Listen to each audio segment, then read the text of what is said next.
Le silence dans la salle d'audience 304 était assez lourd pour écraser un homme.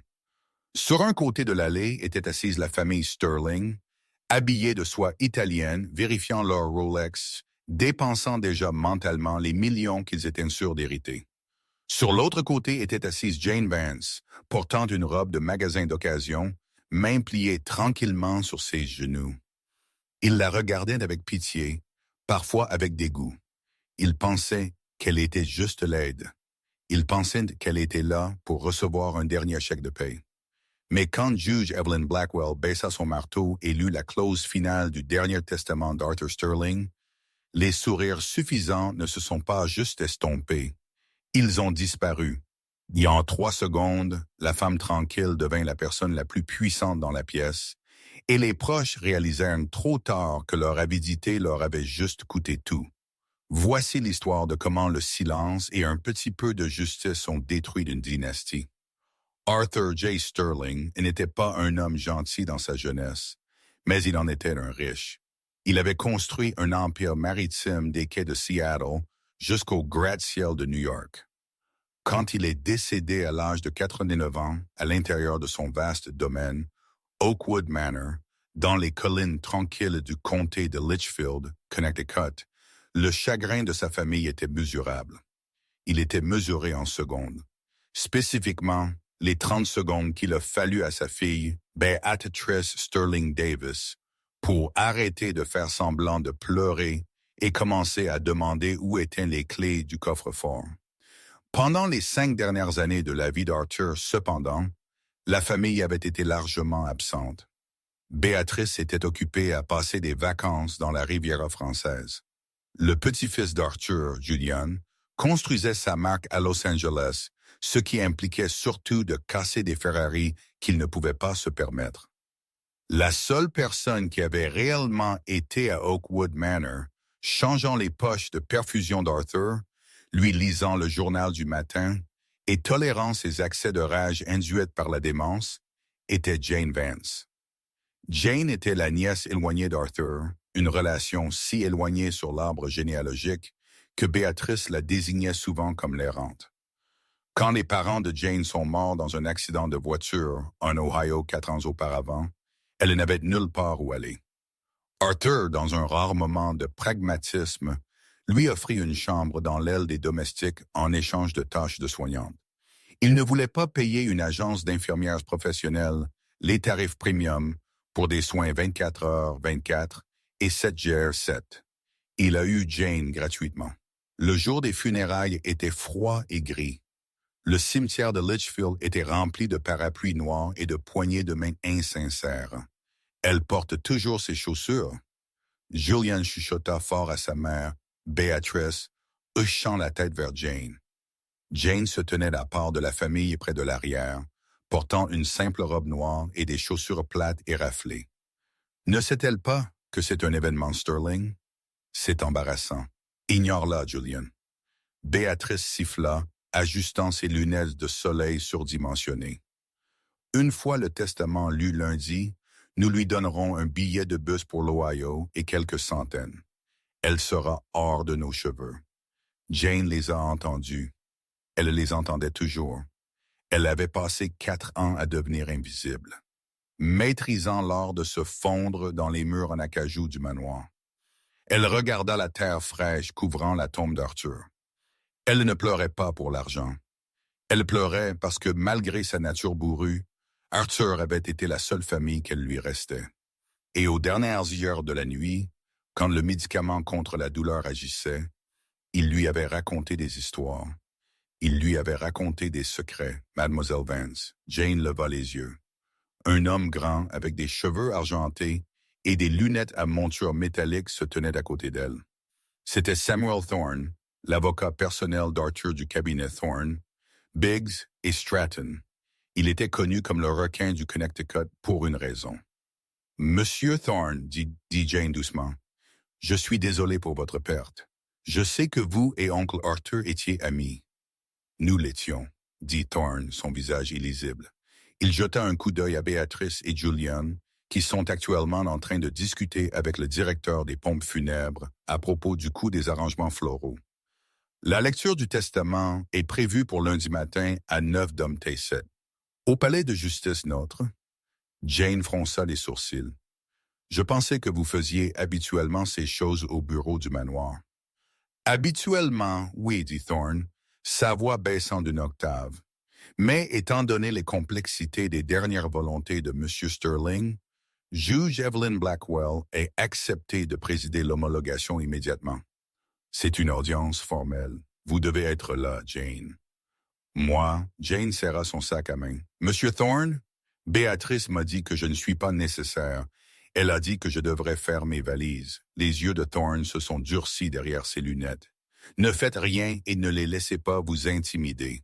Soyez au palais de justice lundi, 9 au mieux. Il s'éloigna avant qu'elle ne puisse poser une autre question, laissant Jane debout sous la bruine, ressentant un étrange nœud de peur et d'anticipation se resserrant dans son estomac. Le week-end suivant les funérailles fut un cauchemar à l'intérieur d'Oakwood Manor. Arthur partit, Béatrice emménagea avec la subtilité d'un ouragan. Le samedi matin, Jane était dans la cuisine préparant du thé quand Béatrice fit irruption, suivie par Julian et l'autre des neveux d'Arthur, Marcus. Marcus était un promoteur immobilier raté qui devait beaucoup d'argent aux banques de Boston. Il regarda l'argenterie dans le manoir avec la faim d'un loup affamé. « Jane! » Béatrice aboya, claquant sa main sur l'îlot de marbre. « Pourquoi les tableaux d'Arthur sont-ils toujours sur le mur? » Je ne comprends pas, balbutia Jane. « Nous avons un évaluateur qui vient cet après-midi de Sabis, dit Béatrice, vérifiant ses ongles. Nous liquidons la collection d'or en premier. Elle vaut au moins 12 millions. Je veux qu'il soit retiré et empilé dans la bibliothèque maintenant. » Mais Jane hésita.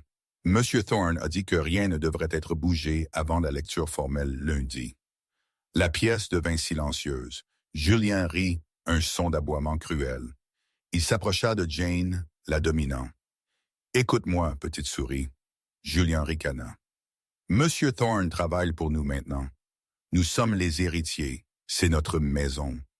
Vous êtes une invitée qui a dépassé son temps. » En fait, il sortit un morceau de papier plié de sa poche de veste et le claqua sur le comptoir.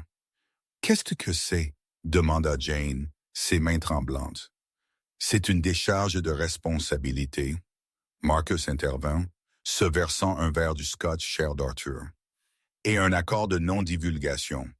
Vous avez signé ceci, confirmant que vous n'avez jamais rien volé à Arthur et que vous ne parlerez pas à la presse de sa condition médicale. Vous le signez et nous vous donnons un chèque de 5 000 $ tout de suite. Et si je ne le fais pas? » demanda Jane tranquillement. Béatrice s'avança, son parfum dominant l'odeur du thé. « Alors nous ferons en sorte que l'équipe de sécurité vous escorte hors de la propriété pour intrusion, et nous vous poursuivrons pour le vol de, je ne sais pas. Disons le collier de perles de grand-mère. Je suis sûr que nous pouvons le trouver manquant si nous cherchons assez fort. C'était une menace flagrante. Ils essayaient de lui faire peur. Ils la voulaient partie avant la date du tribunal. Ils ne voulaient pas un témoin de leur pillage. » Jane regarda le papier. 5 000 $ était beaucoup d'argent pour elle. Elle pourrait recommencer. Elle pourrait quitter ce nid de vipères toxiques. Elle ramassa le stylo. Mais alors elle se rappela la voix d'Arthur d'il y a 2 semaines tard dans la nuit. « Jane, ils vont venir sur toi. Ils vont te montrer leurs dents. Tu dois être forte. Promets-moi, fille. Promets-moi que tu tiendras bon. » Jane posa le stylo. « Non, » chuchota-t-elle. « Excusez-moi. » Les yeux de Béatrice sortirent de leurs orbites. « J'ai dit non, » dit Jane, sa voix tremblante mais gagnant en volume. « Je ne le signerai pas et je ne partirai pas tant que M. Thorne ne me le dira pas. » C'était de la maison d'Arthur. Il ne voudrait pas que vous la déchiriez avant qu'il ne soit même froid dans la terre. Béatrice devint d'une nuance de violet qui jurait avec son foulard de créateur. « Espèce de petite sangsue ingrate, tu penses que tu as des droits ici? Tu n'es rien. Tu lui as essuyé le menton et changé ses draps. C'est tout. Sors de ma cuisine, dit Jane. Elle se surprit elle-même. Elle les surprit d'encore plus. Julian s'avança agressivement, mais Marcus le retint. Laisse tomber, Julian. Elle veut jouer à la dure. Bien. Lundi matin, elle sera humiliée devant un juge. Ensuite, nous la jetterons à la rue sans rien. Ils sortirent en trombe, laissant Jane seule dans la vaste cuisine silencieuse. Elle s'effondra sur le sol et pleura, terrifiée par ce qu'elle venait de faire.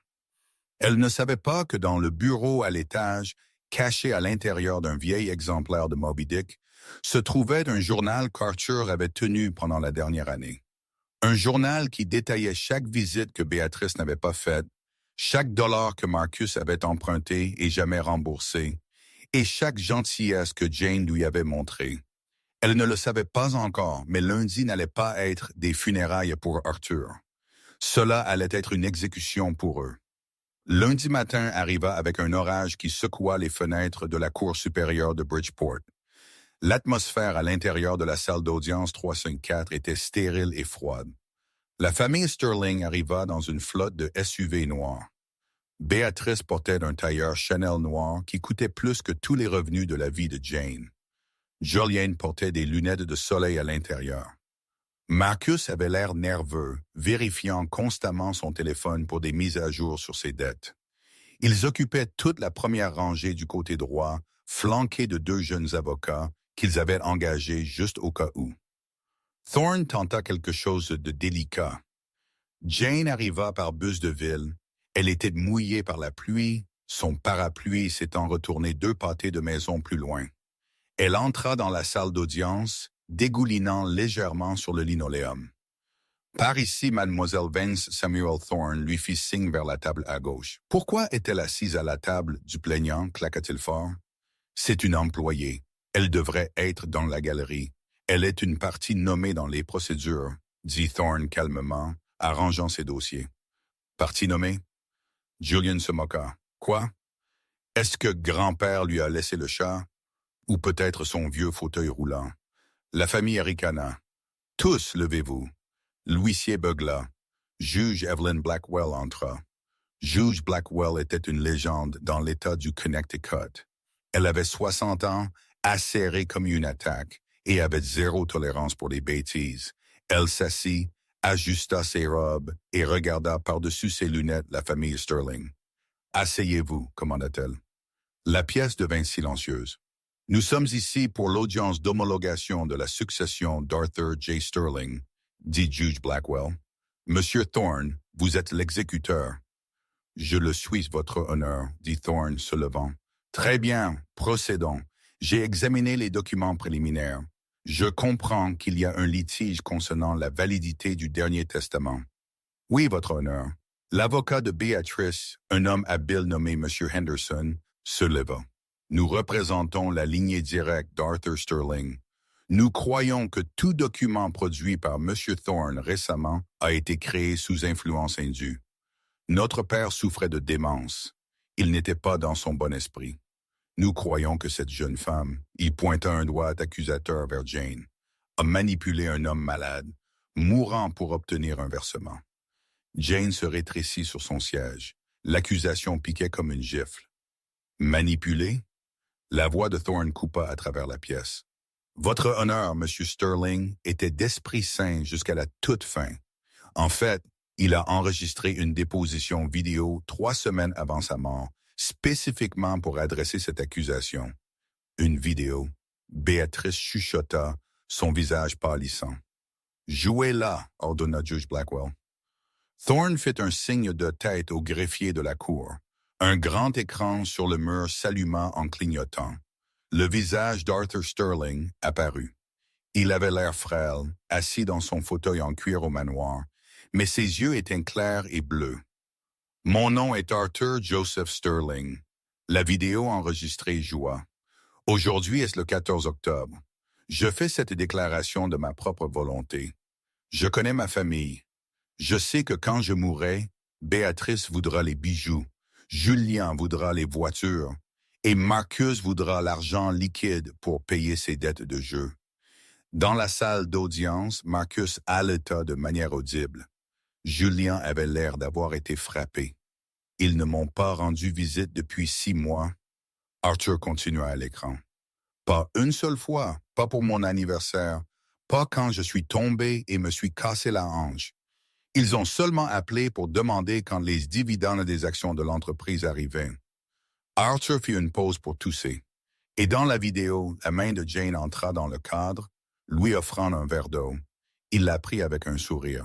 « Merci, ma chère, » dit Arthur à la Jane dans la vidéo. Il regarda de nouveau la caméra. « Cette jeune femme Jane est la seule raison pour laquelle je suis encore en vie aujourd'hui. Elle a cuisiné pour moi. Elle m'a lu. Elle a nettoyé après moi quand j'avais trop honte de demander de l'aide. Elle n'a jamais demandé d'augmentation. Elle n'a jamais demandé à être dans le testament. » Arthur se pencha dans l'objectif de la caméra. « Alors, à ma famille qui regarde ceci en ce moment, je veux que vous sachiez que je vous ai vu. J'ai vu exactement qui vous êtes et j'ai ajusté mon testament en conséquence. » L'écran devint noir.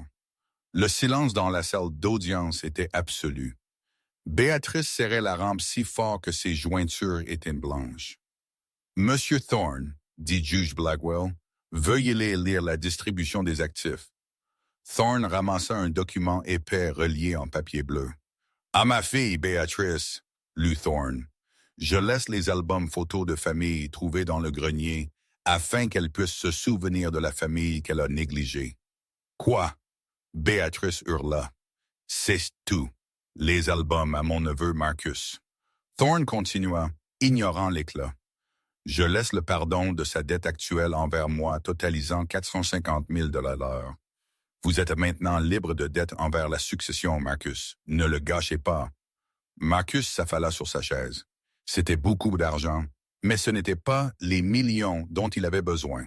« À mon petit-fils, Julian, » lut Thorne, « je laisse ma camionnette Ford de 1948. Elle est fiable, robuste et demande un travail acharné pour être entretenue. Des traits que vous manquez actuellement, mais nous espérons apprendre. » La camionnette, Julian cria, se levant. « Il a une collection de Ferrari. Il a une Shelby Vintage. J'obtiens une Ford arrêtée. Asseyez-vous. » Juge Blackwell claqua le marteau. « Un autre éclatement, et je vous tiendrai en outrage. » Julian s'assit fumant. « Et enfin, dit Thorne, tournant la page. » Il regarda Jane, et pour la première fois, il sourit sincèrement. À Jane Vance. Thorne fit une pause. La tension dans la pièce était si épaisse qu'il semblait que l'air avait été aspiré. À Jane Vance, qui m'a donné de la dignité quand je n'en avais aucune, je laisse le reste de la succession Sterling. Beatrix laissa échapper un son étranglé. Cela inclut, Thorne lista, la propriété Oakwood Manor, la villa de vacances au lac Caux, toute la collection d'or, la participation de contrôle dans Sterling Shipping Logistics et le contenu de tous les comptes bancaires privés totalisant environ 84 millions de $. Non! Beatrix hurla, sautant sur ses pieds. C'est un mensonge, c'est une fraude, c'est une sorcière, l'a empoisonnée. Ordre! Juge Blackwell cria. Je veux une pause, cria l'avocat de Beatrix. Nous contestons cela. Cette femme est une personne, c'est une serveuse. Elle ne peut pas diriger un empire maritime. En fait, Thorne interrompit, sa voix calme. Il y a une condition attachée à l'héritage. Une clause sur laquelle M. Sterling était très précis. Jane leva les yeux, des larmes coulant sur son visage. Elle ne se souciait pas de l'argent. Elle était juste submergée par la défense d'Arthur Dell. « Quelles conditions ?» chuchota-t-elle. Thorne regarda la famille Sterling, puis de nouveau Jane. « La clause de caractère » dit Thorne. M. Sterling stipula que pour que le testament soit valide, Jane Vance doit accepter une chose. Elle a le pouvoir d'opposer son veto aux héritages des autres membres de la famille. Si elle décide qu'ils sont indignes, elle peut les dépouiller des albums photos, du pardon de la dette et de la camionnette. Elle peut les laisser avec absolument zéro. C'est entièrement à sa discrétion. Chaque tête dans la salle d'audience se tourna vers Jane, la femme tranquille, la sourit. Béatrice, Marcus et Julian la regardèrent. Leur arrogance avait disparu. À sa place se trouvait une peur pure, non adultérée. La dynamique du pouvoir avait changé si violemment que la pièce semblait tourner. Jane se leva lentement. Elle essuya ses yeux. Elle regarda Beatrice, qui s'était moquée de ses chaussures. Elle regarda Julian, qui avait menacé de la jeter dehors. Elle regarda Marcus, qui avait essayé de la soudoyer. Elle marche vers le centre de la salle d'audience. « Puis-je parler? » demanda Jane au juge. « Vous le pouvez? » Juge Blackwell dit doucement. Jane se tourna vers ses proches. La lèvre de Béatrix tremblait. « Jane, ma chérie, » balbutia Béatrice, sa voix tremblante. « Nous étions juste bouleversés. Tu sais comment est la famille. Nous t'aimons. Nous sommes de la famille. » « Famille, » Jane répéta le mot, le goûtant. « Famille? » Jane répéta, sa voix tranquille mais portant jusqu'au fond de la salle d'audience silencieuse. Béatrice hocha la tête avec empressement, des larmes coulant sur son visage, maculant son mascara cher. « Oui, Jane, nous sommes les seuls parents qu'il te reste. » Jane regarda Béatrice un long moment. « Quand mes parents sont morts, Jane dit, « Je vous ai appelé, tante Béatrice. J'avais 22 ans et j'étais terrifiante seule. J'ai demandé si je pouvais rester dans votre maison d'hôte pendant 1 mois, jusqu'à ce que je me remette sur pied. Vous souvenez-vous de ce que vous m'avez dit? » Béatrice se figea. Vous m'avez dit que votre police d'assurance ne couvrait pas les errants et avait raccroché le téléphone. Jane se rappela sans amertume, juste un fait froid. Arthur m'a accueilli. Pas vous. Elle se tourna vers Marcus. Et vous? Il y a 6 mois, Arthur pleurait parce qu'il ne pouvait pas se souvenir du visage de sa mère. Je vous ai appelé pour demander si vous aviez de vieilles photos. Vous avez dit, le temps c'est de l'argent, chérie, et je manque des deux. Puis vous avez demandé si Arthur avait déjà signé le chèque pour votre prêt-relais. Marcus regarda ses coûteux mocassins italiens. Jane se tourna de nouveau vers le juge. Votre honneur, je comprends le pouvoir qu'Arthur m'a donné. Je ne veux pas de leurs albums de pitié, ou de leurs dettes, ou de cette vieille camionnette. Mais Arthur voulait qu'ils apprennent quelque chose. Je n'exercerai pas les griffes aujourd'hui. Je veux voir s'ils sont capables d'être des êtres humains décents d'abord. Que le testament reste tel que rouge pour l'instant. Juge Blackwell hocha la tête lentement, un soupçon de respect dans ses yeux. Très bien. Le testament est admis à l'homologation. Monsieur Thorne, vous pouvez commencer le transfert des actifs. La cour est ajournée. La famille a 30 jours pour déposer des objections formelles avant que la succession ne soit finalisée. Elle frappa le marteau. Cela sonnait comme un coup de canon signalant le début d'une guerre. Au moment où le juge quitta le banc, Beatrix sanglots cessèrent instantanément. Son visage se durcit en un masque de pure fureur. « Tu penses que c'est fini? » Beatrix siffla, se penchant par-dessus la rampe vers Jane et Thorne. « Tu penses pouvoir voler l'héritage de mon père, petite fouineuse d'or. Nous allons bloquer ça au tribunal pendant une décennie. Tu ne verras jamais un sou. » Madame Sterling Davis. Samuel Thorne s'interpose entre eux, sa voix glaciale. « Je vous suggère de garder votre énergie pour votre propre avocat. Vous empiétez maintenant sur le temps de mon client. » Dehors du palais de justice, la pluie avait cessé, mais les médias étaient arrivés.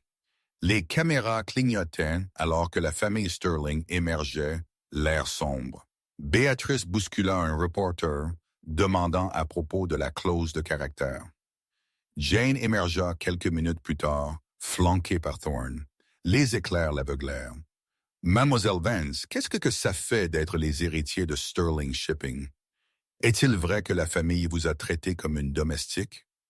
Allez-vous les expulser? » Pas de commentaire, dit Thorne à plusieurs reprises, guidant Jane dans une berline en attente, la voiture d'Arthur. Tandis qu'il s'éloignait, Jane regarda par la fenêtre striée de pluie et vit Béatrice, Julian et Marcus blottis sous un auvent, se disputant violemment avec leur avocat, Monsieur Henderson. Ils avaient l'air d'animaux acculés. Une heure plus tard, dans la salle de conférence luxueuse du cabinet d'avocats de Henderson, l'ambiance était venimeuse.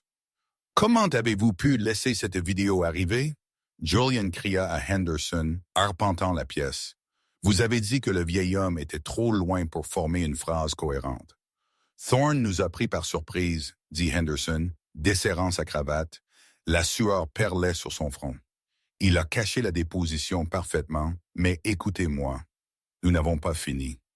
La clause de caractère est très inhabituelle. Nous pouvons l'attaquer comme étant contre l'ordre public, arguant qu'elle donne trop de pouvoir arbitraire à une partie intéressée. Nous pouvons déposer une injonction pour geler les actifs. Cela prend trop de temps. Béatrice claqua. Elle se versa une vodka de midi du bord du bureau. Nous avons besoin de quelque chose de plus rapide. Nous avons besoin de détruire sa crédibilité. Si nous pouvons prouver qu'elle a trompé Arthur ou lui a menti, nous pouvons invalider tout le testament basé sur la fraude. C'est une fille de cœur de l'Ohio. Mère Marcus s'affala sur une chaise. Elle n'a pas de squelette. Elle a à peine une personnalité. Tout le monde a des squelettes. Béatrice grogna. Elle claqua son verre. Je veux tout savoir sur Jane Vance avant qu'elle ne vienne à Oakwood Manor. Qui étaient ses amis? À qui devait-elle de l'argent? Avec qui couchait-elle? Les gens comme elle n'apparaissent pas de nulle part. Beatrix se tourna vers Henderson. Engagez Kellen Reed. Henderson hésita. Lisez Beatrice. Cet homme est un pitbull. Il ne respecte pas les règles. Si Thorne découvre que nous l'avons engagé. Je me fiche des règles, Béatrice hurla. Nous parlons de 84 millions de dollars. Envoyez Reed en Ohio. Dites-lui que je veux de la saleté. Je veux de la crasse. Je veux quelque chose qui la fasse ressembler à laquelle est. Alors quand nous retournerons au tribunal, Juge Blackwell vomit quand elle la regarde. Retourner à Oakwood Manor était surréaliste. Les grandes portes de fer que Jane n'avait jamais ouvertes que pour d'autres s'ouvrirent maintenant pour elle. Le personnel était aligné dans le foyer. Madame Higgins, la gouvernante principale, une femme sévère qui avait secrètement glissé à Jane des couvertures supplémentaires en hiver, s'avança. « Bienvenue à la maison, Mademoiselle Vance, » dit Madame Higgins, offrant une petite révérence sincère. « S'il vous plaît, Madame Higgins, » dit Jane, se sentant mal à l'aise. « C'est juste Jane. »« Plus maintenant, maman, » dit Madame Higgins fermement. « Plus maintenant. La suite principale de l'aile Est a été préparée pour vous. Nous avons déplacé vos affaires de la pièce précédente. » Jane marcha à travers la maison silencieuse. Cela se sentait différent maintenant. Les portraits des ancêtres Sterling sur les murs semblaient la regarder fixement. Des intrus dans leur domaine. Elle entra dans le bureau d'Arthur. Cela sentait encore son tabac et ses vieux livres en cuir. Samuel Thorne l'attendait là. 2 piles de classeurs épais sur le massif bureau en chêne. « C'est la réalité, Jane, » dit Thorne sobrement, tapotant la première pile. « C'est Sterling Shipping Logistics. C'est une opération mondiale avec 4000 employés, des flottes dans l'Atlantique et le Pacifique, et des concurrents très agressifs. Le conseil d'administration est actuellement en session d'urgence. Ils sont terrifiés. Ils pensent que vous allez le vendre pour pièces. » Jane passa une main le long du bureau. « Je ne sais pas la première chose sur le transport maritime, Samuel. Arthur le savait. Il a laissé une lettre d'instruction. Il veut que vous nommiez un PDG intérimaire. Il recommande l'actuel COO, Sarah Jenkins, une femme très capable qu'Arthur a fait confiance. Votre travail pour l'instant est d'apprendre à être l'actionnaire majoritaire pour tenir les rênes. » Thorne se déplaça vers la 2e pile de classeurs. « Et ceci est la bataille juridique. Henderson a déposé une injonction d'urgence il y a 1 heure pour geler les comptes bancaires. Nous la vaincrons demain matin, mais ce n'est que la première salve. Béatrix va essayer de prouver que vous êtes inapte, mentalement instable ou criminellement manipulatrice. Laissez-les essayer, dit Jane, surprise par l'acier dans sa propre voix. Debout dans la chambre d'Arthur, elle sentait sa force d'éteindre sur elle. « Je n'ai rien à cacher. » Thorne la regarda par-dessus ses lunettes. Êtes-vous sûr, Jane? Parce que s'il y a quoi que ce soit du tout dans votre passé qu'ils peuvent tordre, vous devez me le dire maintenant avant qu'ils ne le trouvent. Jane repensa à sa vie à Dayton, Ohio, avant l'accident qui a tué ses parents. C'était une vie tranquille, collège communautaire, travaillant dans un restaurant. Puis, elle se souvint de Darius. Un frisson lui parcourut l'épine dorsale, là. Il y avait un garçon à Dayton il y a des années. Thorne s'assit stylo en suspens. Dites-moi. Pendant que Jane confessait son passé à Thorne, Kaylin Reed louait une chambre de motel bon marché à Dayton, Ohio. Reed était un homme qui avait l'air de dormir dans son trench coat. Il sentait les cigarettes bon marché et le désespoir. Il facturait 500 $ de l'heure parce qu'il obtenait des résultats, généralement en franchissant les lignes légales. Il passa 2 jours à interviewer les anciens voisins, propriétaires et patrons de Jane au restaurant. Ils ont tous dit la même chose. Gentille fille, tranquille, tragique pour ses parents. C'était une impasse. Frustré, Reed alla dans un bar de plongée au bord de la ville. Le genre d'endroit où les sirènes de police étaient un bruit de fond. Il paya le barman 50 $ pour des informations sur quiconque connaissait Jane Vance il y a 5 ans. Un homme au bout du bar se redressa. Il était émacié avec des tatouages rampants sur son cou et des yeux qui semblaient trop vieux pour son visage. « Vance !» l'homme dit, sa voix rauque. « Ouais, je la connaissais. C'était ma fille. » Reed s'approcha, plaçant un billet de 100 $ sur le comptoir du bar. « Comment t'appelles-tu, ami? » Darius Hayes, l'homme dit, saisissant le billet. « Vous sortiez avec Jane Vance. Elle ne semble pas votre type, Darius, dit Reed sèchement. Darius rit. Un son de tout. Elle n'était pas toujours petite mademoiselle parfaite. Avant que ses parents ne meurent, elle était sauvage. Nous courions ensemble. Elle conduisait la voiture d'évasion la nuit où j'ai été arrêté pour le travail de la pharmacie. Le rythme cardiaque de Reed s'accéléra. C'était de l'or. Voiture d'évasion. Elle n'a jamais été accusée. Papa a payé les flics. Darius cracha. Puis ils sont morts et elle a filé au Connecticut pour jouer la nounou d'un oncle riche. M'a laissé pourrir en prison d'État pendant 4 ans. Je viens de sortir. Reed sortit une enveloppe. Elle contenait 5 000 $ en espèces, l'argent de Béatrice. Darius, Reed sourit d'un sourire prédateur. Comment aimeriez-vous faire un voyage tous frais payés au Connecticut? Il y a des gens là-bas qui adoreraient entendre votre histoire sur Jane Vance, la conductrice d'évasion. Darius regarda l'argent, ses yeux brillants de vengeance et d'avidité. Quand partons-nous?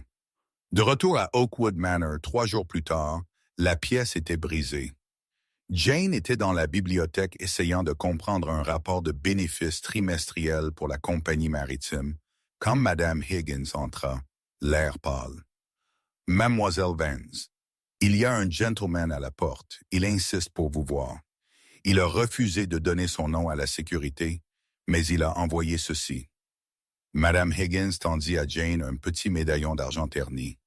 Le souffle de Jane se coupa dans sa gorge. Ses mains tremblèrent quand elle le prit.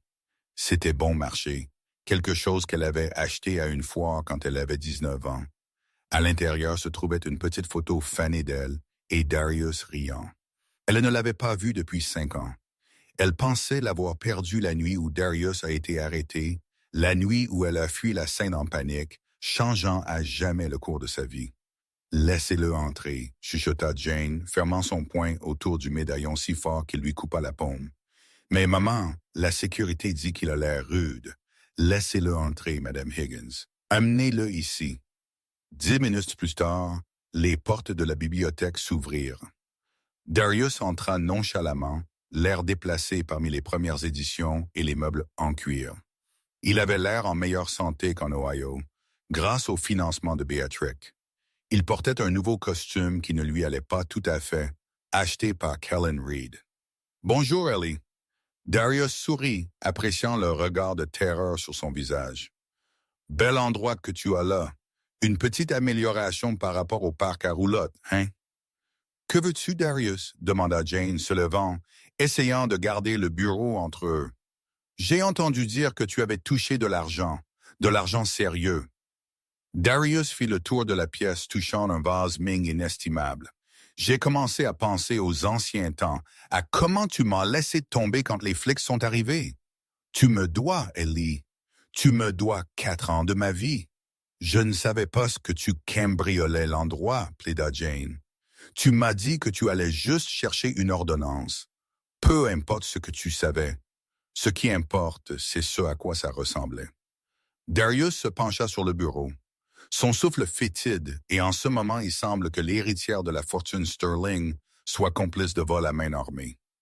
La porte s'ouvrit de nouveau. Bea Tricker se tenait là flanquée de Julian et de l'enquêteur privé Kellen Reed. Béatrice avait l'air triomphante. Eh bien, Béatrice ronronna, entrant dans la pièce. Il semble que la souris tranquille a un passé très bruyant complice de vol. Ma bonté, Jane. Arthur serait dévasté de savoir qu'il a laissé son entreprise à une criminelle et ordinaire. Jane regarda de Darius à Béatrice. C'était une embuscade. Voici l'accord, ma chérie, dit Béatrice, plaçant un document sur le bureau.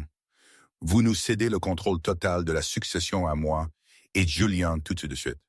Nous vous donnerons d'une généreuse allocation, disons 10 000 $ par an, pour vivre tranquillement quelque part loin. Et M. Hayes ici, elle fit un geste vers Darius, oubliera qu'il vous a jamais vu. Et si je ne le fais pas, demanda Jane, sa voix à peine audible. Alors demain matin, M. Hayes ira chez le procureur de district. Béatrice sourit crue.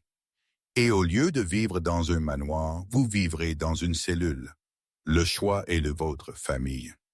Le silence dans la bibliothèque d'Oakwood Manor était lourd, suffocant. C'était le genre de silence qui précède habituellement un coup de feu. Jane regarda le document que Béatrice avait glissé sur le bureau en acajou. C'était un acte de renonciation et une renonciation volontaire à l'exécution. Si elle le signait, elle serait en sécurité.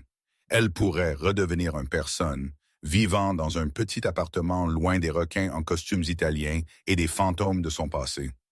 Darius lui souriait, un prédateur sentant le sang. Béatrice vérifiait sa montre, comme si détruire une vie n'était qu'un autre rendez-vous dans son agenda. « Tic-tac, ma chérie », dit Béatrice, tapant un ongle manucuré sur le bureau. « Mon offre expire dans 5 minutes. Après cela, j'appelle le commissaire de police. Nous jouons au bridge le mardi. » Jane regarda le stylo. Sa main plana au-dessus. Elle pensa à Arthur. Elle pensa aux nuits tardives qu'il avait passées à lui raconter comment il avait construit son empire. Non en prenant le chemin facile, mais en restant ferme quand tous les autres couraient. Intégrité, Jane, il lui avait dit une fois, sa voix rauque de l'âge. C'est la seule chose qu'ils ne peuvent pas taxer et la seule chose qu'ils ne peuvent pas voler. Tu dois la donner. Ne la donne jamais. Jane retira sa main. Elle se leva droit, sa colonne vertébrale se raidissant. La peur était toujours là, froide et aiguisée dans son estomac, mais quelque chose d'autre montait pour la rencontrer. La colère. Non, dit Jane. Béatrice cligna des yeux. Je suis désolé.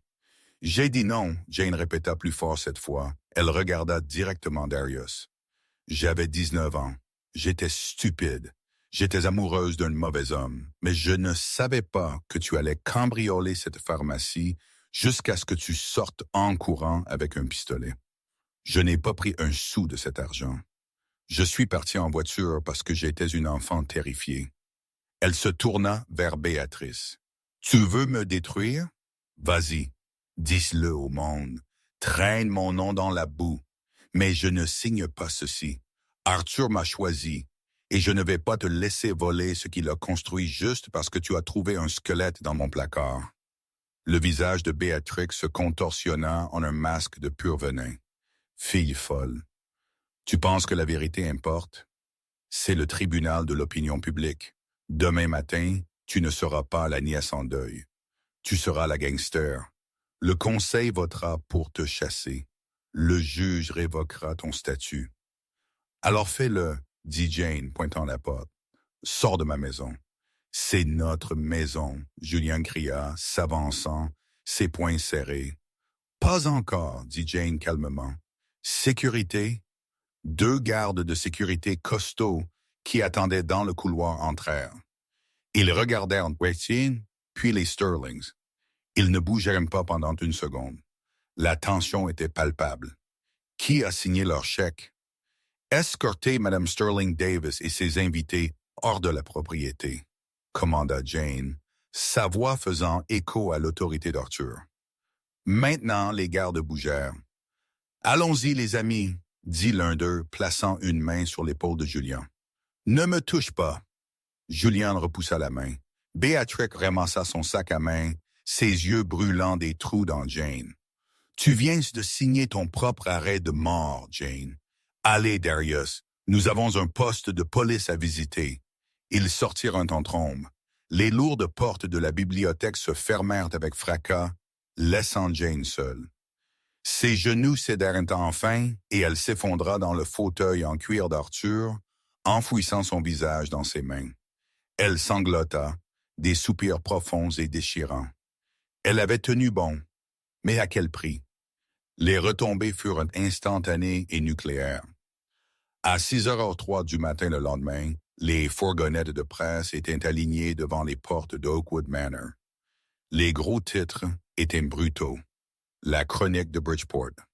De conductrice d'évasion à milliardaire, le passé criminel secret de la heiress Sterling. Nouvelle Canal 8. La police enquête sur Jane Vance pour son rôle dans un vol à main en mai de 2019. Jane ne pouvait pas allumer la télévision sans voir sa photo de remise de diplôme de lycée, à côté d'une photo d'identité judiciaire de Darius. Béatrice avait donné une interview exclusive, pleurant devant la caméra sur comment elle craignait pour la sécurité de son père dans ses derniers jours, impliquant que Jane aurait pu lui faire du mal. Oui, c'est Hanen de même. Bien qu'elle n'ait eu aucune preuve, Samuel Thorne arriva, se frayant un chemin à travers le groupe de presse. Il avait l'air grave. « C'est mauvais, Jane. » Thorne dit, jetant une pile de journaux sur la table de cuisine. Le prix des actions de Sterling Shipping a chuté de 12% ce matin. Le conseil d'administration appelle à un vote d'urgence de défiance. Ils veulent invoquer la clause de moralité dans les statuts de l'entreprise pour vous dépouiller du droit de vote. « Peuvent-ils faire ça? » demanda Jane, ses yeux rouges de manque de sommeil. « Si vous êtes inculpé d'un crime. » « Oui, dit Thorne. Et détective Callahan du PD de Dayton est en chemin ici. Ils rouvrent l'affaire classée basée sur le nouveau témoignage de Darius. »« Il ment, dit Jane. Il dit que je l'ai planifié avec lui. Je ne l'ai pas fait. Fait, c'est sa parole contre la vôtre. » Thorne dit, arpentant la cuisine. « Et en ce moment, c'est la victime qui a purgé sa peine. Et vous êtes la fille riche qui s'en est sortie. Les jurys détestent cette dynamique. » Thorne arrêta de marcher et la regarda. « Jane, nous avons besoin d'un miracle ou nous avons besoin de saleté. Béatrice a payé pour que Darius vienne ici. Nous le savons. Mais nous devons le prouver. Ont-ils dit quelque chose de spécifique? Ils m'ont juste menacé, dit Jane. Béatrix m'a offert 10 000 par an si je signais. Extorsion, Thorne marmonna, mais sans preuve. Jane s'assit soudainement droit. Attendez, la bibliothèque. Qu'en est-il, Arthur? Jane dit, un souvenir se déclenchant. Il y a environ 6 mois, Arthur est devenu paranoïaque que le personnel volait son scotch. Il avait une caméra installée, cachée dans l'œil du buste de César sur l'étagère. Les yeux de Thorne s'écarquillèrent. Était-elle allumée? Je ne sais pas, dit Jane, se dépêchant de se lever. Il avait l'habitude de la vérifier sur son iPad. Je ne l'ai jamais touchée. Ils coururent au bureau. Thorne trouva le vieil iPad d'Arthur dans le tiroir du bureau. La batterie était morte. Thorne chercha à tâtons un chargeur, ses mains tremblant légèrement. Il le brancha. Ils attendirent que le logo Apple apparaisse. Cela semblait une éternité. L'écran s'alluma. Thorne devina le code d'accès. L'anniversaire d'Arthur. Il navigua vers l'application de sécurité domestique. Caméra de bibliothèque, Thorne chuchota, tapant l'icône. Il fit défiler vers l'après-midi précédent. La voilà, vidéo haute définition. Pas d'audio, mais l'image était limpide. On pouvait voir Darius se penchant sur le bureau. On pouvait voir Béatrice claquer le document. On pouvait voir l'agression dans le langage corporel de Julian. C'est de la vidéo seulement. Thorne soupira, se dégonflant. Cela montre une discussion animée, mais sans audio. Ils peuvent prétendre qu'ils négociaient juste un règlement. Cela ne prouve pas l'extorsion. Cela ne prouve pas qu'ils ont payé Darius pour mentir. Jane s'affaissa. Alors, c'est inutile. Pas inutile. Thorne plissa les yeux. Mais pas un pistolet fumant. Nous avons besoin de quelque chose qui lie le compte bancaire de Béatrix à la poche de Darius, et nous en avons besoin avant l'audience d'urgence demain. Thorne sortit son téléphone. J'appelle un associé à moi. Son nom est Miller. Il était auparavant FBI Cybercrimes. Si Béatrice a transféré de l'argent à un criminel condamné, elle a laissé une trace. Va t'habiller, Jane. Nous avons une guerre à mener. L'audience d'homologation d'urgence était fixée pour mercredi. La salle d'audience était bondée. Il semblait que toute la ville de Litchfield s'était déplacée pour voir l'heiress gangster être abattue. Béatrice était assise au premier rang, ressemblant à la fille en deuil et concernée. Elle portait un tailleur marine modeste et un collier avec une croix. À côté d'elle était assis Darius Hayes, l'air mal à l'aise dans une cravate flanquée de M. Henderson. Juge Blackwell avait l'air furieuse. Elle détestait les cirques médiatiques dans sa salle d'audience. Cette cour est en session. Blackwell claqua. Monsieur Henderson, vous avez déposé une motion d'urgence pour destituer Mademoiselle Vance en tant qu'exécuteur et geler les actifs. Oui, votre honneur. Henderson se leva, souhaitant la confiance. De nouvelles preuves sont apparues concernant le caractère de Mademoiselle Vance. Elle est actuellement le sujet d'une enquête policière active concernant un vol à main armée. Nous croyons qu'elle est un risque de fuite et complètement inapte à gérer la succession Sterling. Nous avons un témoin, M. Darius Hayes, préparé à témoigner de son casier judiciaire. Un casier judiciaire qu'elle a caché à cette cour, Béatrice cria de son siège. Asseyez-vous, Madame Sterling Davis. Juge Blackwell avertit. Elle se tourna vers Thorne. Monsieur Thorne, la réputation de votre cliente prend un coup. Qu'avez-vous à dire? Thorne se leva. Il avait l'air calme. Trop calme. Il marcha vers le centre de la pièce portant un simple dossier manille. Votre honneur, Thorne commença. Sa voix baritone et douce. La défense convient que le caractère, c'est la question centrale ici. Cependant, nous croyons que la clause de caractère qu'Arthur Sterling a écrite dans son testament est la seule norme juridique pertinente. La clause est sans pertinence si elle est en prison, argua Henderson. Est-elle en prison? Thorne demanda. Dernière fois que j'ai vérifié. Une enquête n'est pas une condamnation. Mais parlons de M. Hayes. Thorne se tourna vers Darius. Monsieur Hayes, vous affirmez que Mademoiselle Vance a planifié le vol avec vous. Ouais, Darius grogna. Elle a dessiné la carte. Je vois, dit Thorne. Et vous vous êtes avancé maintenant, 4 ans plus tard, purement par sens du devoir civique pour assurer que justice soit rendue. C'est exact, Darius riconna. Cela n'avait rien à voir avec les 50 000 $ virés sur votre compte courant à la Banque mutuelle de Dayton il y a 3 jours. La pièce devint d'un silence de mort. Béatrice se figea. Henderson laissa tomber son stylo. Objection, Henderson cria. Une spéculation. J'ai les relevés bancaires juste ici, Thorne dit, tirant une feuille du dossier, gracieuseté d'une assignation exécutée ce matin. Un virement bancaire de Sterling Davis Personal Holdings à Darius Hayes. Date, 18 novembre. Montant, 50 000 $. Thorne marcha vers Béatrice, laissant tomber le papier sur la table devant elle. Maintenant, Thorne se tourna de nouveau vers le juge. Pourquoi une mondaine riche enverrait-elle 50 000 $ à un criminel condamné qu'elle n'a jamais rencontré? À moins, bien sûr, qu'elle n'achetait son témoignage. C'est un mensonge. Béatrice hurla, se levant. C'était de la charité. C'est un jeune troublé. Je l'aidais à se remettre sur pied. Charité? Thorne leva un sourcil. Intéressant, parce que nous avons aussi les images de sécurité de la bibliothèque d'Oakwood Manor. Thorne fit signe au greffier. La vidéo du buste de César joua sur le grand écran. Elle montrait Béatrice claquant les papiers. Elle montrait Darius intimidant Jane. Bien que cette vidéo manque d'audio, Thorne narra, combiné avec le virement bancaire, elle peint une image très claire. Ce n'était pas de la charité, votre honneur, c'était de la subornation de témoins. C'était de l'extorsion. C'était une conspiration pour frauder la cour. Le visage de juge Blackwell devint d'une nuance terrifiante de rouge.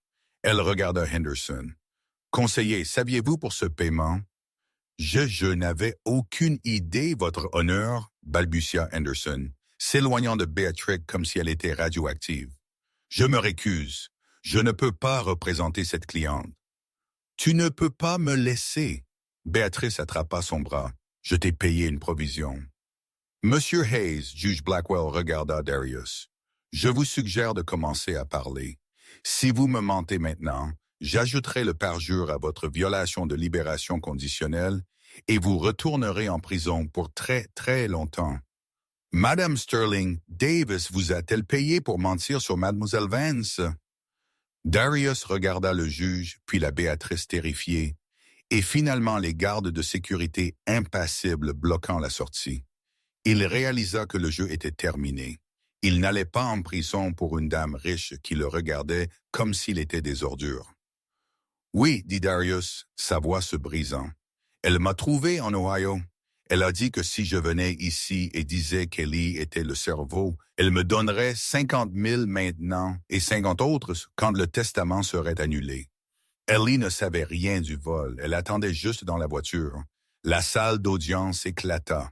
Les reporters criaient des questions. Béatrice s'effondra sur sa chaise, sanglotant hystériquement. Julian essaya de se faufiler par la porte de derrière, mais fut bloqué par un huissier. Jane était assise parfaitement immobile à la table du plaignant. Elle sentit une main sur son épaule. C'était Thorne. « C'est fini, Jane, chuchota-t-il, mais Jane secoua la tête. Elle se leva lentement. « Non, dit Jane, sa voix stable. Ce n'est pas fini, pas encore. » Elle ramassa le microphone sur la table. Le hurlement de rétroaction fit taire la pièce. « Votre honneur, Jane dit. Le testament, la clause de caractère. » Juge Blackwell frappa son marteau pour faire taire la foule. « Mademoiselle Vance, le testament d'Arthur stipulait que j'ai la discrétion de dépouiller la famille de leur héritage s'ils se sont avérés indignes, Jane dit, se tournant pour faire face à sa tante et ses cousins. J'ai hésité avant parce que je voulais croire qu'ils étaient toujours de la famille. Je voulais croire qu'il y avait du bon en eux. » Elle regarda Béatrice, qui la regardait maintenant avec des yeux striés de mascara, plaidant silencieusement. « Mais vous n'avez pas juste essayé de prendre l'argent, dit Jane, sa voix tremblant d'émotion. Vous avez essayé de prendre ma liberté. Vous avez essayé de m'envoyer en prison pour un crime que je n'ai pas commis. Vous avez essayé d'effacer ma vie. » Jane prit une profonde inspiration. « J'invoque la clause avec effet immédiat. »« Non, Julian cria, tu ne peux pas. C'est des millions. »« Beatrice Sterling Davis, annonça Jane. Je vous dépouille des albums photos. Vous ne méritez pas les souvenirs d'un homme que vous avez méprisé. »« Marcus Sterling, Jane continua, le trouvant dans la foule. Le pardon de la dette est révoqué. Vous devez à la succession $150 000 payable immédiatement. Si vous ne pouvez pas payer, la succession saisira vos actifs. » Marcus mit sa tête dans ses mains. Et Julian, Jane regarda le garçon qui s'était moqué de ses chaussures. « La camionnette reste avec moi. Tu peux marcher. »« Mais, et nous ?» Béatrice pleura. « Nous sommes ruinés. Nous n'avons rien. » « Vous avez ce avec quoi vous avez commencé, dit Jane froidement. Vous-même, et je pense que vous trouverez que c'est une compagnie très solitaire. » Elle se tourna vers le juge. « Et votre honneur, j'aimerais porter plainte contre Beatrice Sterling Davis et Julian Sterling pour extorsion et tentative de fraude. Accordé, juge Blackwell dit avec un signe de tête de sombre satisfaction. Huissier, prenez-les en garde à vue, alors que les menottes claquaient autour des poignettes de Béatrix, les mêmes poignettes qui avaient porté des bracelets de diamants seulement quelques minutes auparavant. La salle d'audience éclata dans le chaos. Mais Jane ne regarda pas. Elle se tourna vers Samuel Thorne. « Ramenez-moi à la maison, Samuel, dit-elle. J'ai une entreprise à gérer. » 6 mois plus tard, la neige avait fondu des terrains d'Oakwood Manor, remplacés par les verts vibrants du printemps. Le domaine, autrefois un tombeau de silence et de poussière sous la négligence de Béatrice, était maintenant vivant. Des jardiniers s'occupaient des roses, les préférées d'Arthur, et les fenêtres étaient grandes ouvertes pour laisser entrer l'air frais. À l'intérieur du bureau, Jane Vance était assise derrière le massif bureau en chêne. Elle ne portait plus la robe de magasin d'occasion. Elle portait un blazer crème sur mesure, ses cheveux tirés en un chignon professionnel net. Elle n'avait pas l'air d'une souris ou d'une errante. Elle avait l'air d'une Sterling. En face d'elle était assise Tara Jenkins, la COO de Sterling Shipping. Les chiffres trimestriels sont en hausse de 15%, Jane Sarah dit, tapant sur sa tablette. La décision d'étendre la flotte dans le secteur des énergies renouvelables était un risque, mais cela rapporte. Le conseil est impressionné. Ils ont arrêté de demander votre âge et ont commencé à demander vos conseils. Jane sourit, un sourire sincère et chaleureux. C'est bon à entendre, Sarah. Arthur a toujours dit que le transport maritime consistait à voir où la marée allait avant tout le monde. La porte s'ouvrit et Samuel Thorne entra. Il avait moins l'air d'un requin ces jours-ci et plus d'un oncle fier. Réunion ajournée. Thorne demanda alors que Sarah ramassait ses dossiers. « Juste fini, » dit Jane. « Raccompagne-moi, Samuel. » Ils se promenèrent dans le couloir, passant les endroits où les portraits de famille pendaient. Jane avait enlevé les tableaux des ancêtres qui avaient construit l'Empire sur l'avidité. À leur place, elle avait accroché des photos des travailleurs, des marins, des débardeurs, du personnel administratif qui maintenait réellement l'entreprise en marche. « J'ai une mise à jour sur les anciens héritiers, » dit Thorne tranquillement alors qu'il montait sur le porche. Jane marqua une pause. « Dites-moi. » « Béatrix a accepté un accord de plaidoyer, » dit Thorne. « 2 ans en sécurité minimale pour subornation de témoins et tentative d'extorsion. Elle travaille actuellement à la buanderie de la prison. J'entends qu'elle n'est pas très populaire auprès des autres détenus. » Jane regarda l'allée. « Et les garçons? Marcus a déclaré faillite la semaine dernière. La succession a saisi son condo et sa voiture pour rembourser la dette. Il vit actuellement dans un studio à Queens, travaillant en télémarketing. » Thorne ricana sèchement. « Et Julian? Eh bien, c'est la partie la plus poétique. Il travaille comme voiturier dans un hôtel à Los Angeles. Il passe ses journées à garer des Ferraris qu'il ne peut pas conduire. » Jane hocha la tête lentement. Il n'y avait aucune joie dans ses yeux, seulement un sentiment d'équilibre restauré. « Je ne les déteste pas, Samuel. Je n'y pense plus. C'est la victoire ultime, nota Thorne. Indifférence. » Ils marchèrent sur le chemin de pierre vers le garage. Garée là, brillante au soleil, était la camionnette Ford de 1988 d'Arthur. Elle était polie. Le moteur reconstruit, la rouille partie. Elle avait l'air meilleure que n'importe quelle voiture de sport. « Où allez-vous? » Thorne demanda. « L'aéroport, » dit Jane, ouvrant la porte côté conducteur. « Je vole vers l'Ohio. J'ai acheté le vieux restaurant où je travaillais. Nous le transformons en une cuisine communautaire pour les gens qui ont besoin d'un repas. Je l'appelle l'endroit d'Arthur. » Thorne sourit, ses yeux se plissant au coin. Il aurait adoré ça. « Tu sais, Jane, quand il a écrit ce testament, il m'a dit qu'il ne cherchait pas quelqu'un qui savait être riche. Il cherchait quelqu'un qui savait ce que c'était que d'être pauvre. Il savait que tu étais la seule qui ne laisserait pas l'argent changer qui tu es. » Jane monta dans la camionnette. Elle serra le volant, le même volant qu'Arthur avait tenu pendant 20 ans. Il avait tort sur une chose, cependant, dit Jane, démarrant le moteur. Il ronronna avec un grondement bas et régulier. Oh, l'argent m'a changé, dit Jane, regardant le manoir qui était maintenant une maison, pas une forteresse. Il m'a donné une voix, et je ne vais plus jamais être silencieuse. Elle passa la camionnette en vitesse et descendit la longue allée, passa les portes de fer et sortit dans un monde qui connaissait enfin son nom. La femme tranquille avait parlé, et l'écho durerait des générations. Et c'est l'histoire de Jane Vance. Elle a prouvé que la dignité vaut plus que les diamants et que le silence n'est pas toujours un signe de faiblesse. Parfois, c'est juste le calme avant la tempête. La famille Sterling a appris à la dure que quand vous traitez les gens comme s'ils étaient invisibles, vous ne voyez jamais le coup venir. L'héritage d'Arthur Sterling n'était pas son argent, c'était son juge de caractère. Il savait que la fille qui nettoyait ses sols était la seule apte à s'asseoir sur son trône. Qu'en pensez-vous?